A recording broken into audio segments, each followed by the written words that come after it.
Hello, Namaste, Salam Alaikum, Sat Sri Akal. Welcome back to another session with your Vahchef at VahRehVah.com. Today I am going to show you a very simple sweet using split Bengalgram, that is Chana dal. All we need to do is soak this dal for 2 hours. We are going to boil it till it can be visible as Chana dal or it can be cooked till it is slightly mashed. Whether you want to make it like a payasam or you want to make it like a little bit thicker version, you can do it. But the taste of it is really good.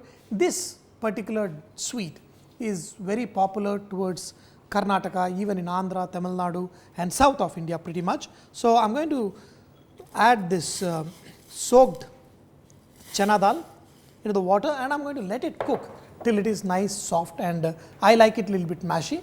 So, it is up to you whether you want the dal to be little bit, you want to feel a bite or mashy. Once the dal is cooked till it is nice and tender, now you can add milk.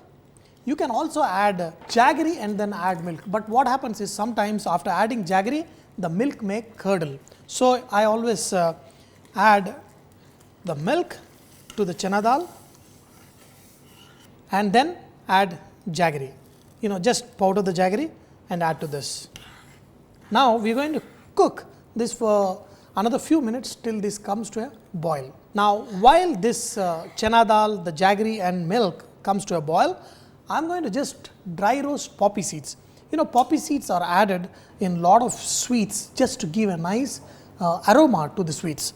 So, I am just going to add some poppy seeds into a pan and we are going to slightly dry roast. By dry roasting, what you do is you make sure that the poppy seeds slightly sputters and then you will be able to eat it nicely. You won't feel the as if it's getting stuck in the mouth if you nicely dry roast it. This kind of sweet, I had it at a friend who is from Udupi, and they make lot kind of vegetarian dishes and lot kind of sweets, which even though this looks very simple, it is very tasty. You take a small ball, it's never enough. You want another ball and another ball, and now this all poppy seed is nicely roasted. I am just going to add this poppy seed into this mixture and I am going to let it cook. Now, it has come to a boil and now slowly it will thicken. As I told you, you can have this thin, or else if you want, you can also make it nice and thick. If you let it cook for some more time, obviously it is going to get thick. Now, I am going to add freshly grated coconut, and some people like to roast the coconut and add, some people like to add fresh coconut directly while it is boiling, and some people just add it in the last, just before eating. It depends what kind of flavor taste you want, but if you are going to add more coconut the way I am doing, it is better you add it while it is getting cooked. If you add small portion of coconut, just add it just before you finish. So, I am going to add lot of this coconut in this and I am going to let this cook along with this. While this is getting cooked, I am just going to fry some cashew nut, almond and raisins and add to this. Now, I am just going to let this cook on the side and I am going to fry these nuts. For this, I am just going to use our deshi ghee.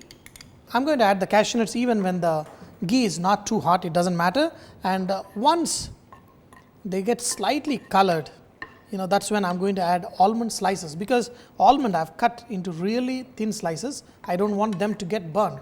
Once these get slightly cooked, now if I add almonds, both of them will come colored nicely. And now I am going to add the raisins, and then raisins will puff up. Okay. Once the raisins puff up, you do not want the raisins to be too much colored, because if the raisins get too much color, they get bitter. So, you just want them to be slightly sauteed in the oil and they just puff up like little balloons. Now, you can see these raisins puffing up like little balloons, and once all of them puff up a little bit, then we are going to put them into the cooking prasad.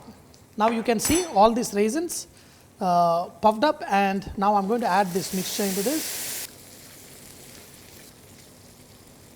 Now, the aroma is doubled. That is because we added ghee and the awesome aroma coming from these roasting nuts. But there is another awesome trick in all the Indian sweets, that is adding cardamom powder. You all know, many times I have shown you, when you want to pour the cardamom, especially for making sweets, all you do is take some sugar, add some cardamom into it and put them in the blender, and then you will be able to powder this very easily. If you just try to powder cardamom, you will not get a fine powder. So, now I added this. I want to make sure that the flame is a little bit slow and just mix this. After you add the cardamom, all you need to do is let this mix and switch off the flame. And you will see this is nice and thick, the correct consistency what I want. I don't want it to be too thick nor too much like payasam. This is how I want my this chana dal and coconut sweet. Now look at this. You know, I have spent almost 1.5 months traveling in US. What an awesome way to start my cooking back in India. And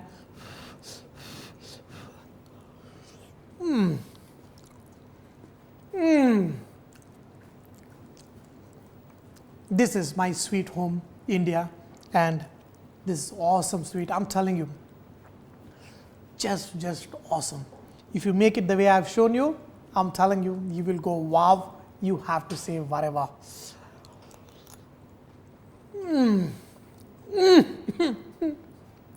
Well, dear friends, I hope you enjoyed today's session, but you all know what VahRehVah is. It's about inspiring others to cook.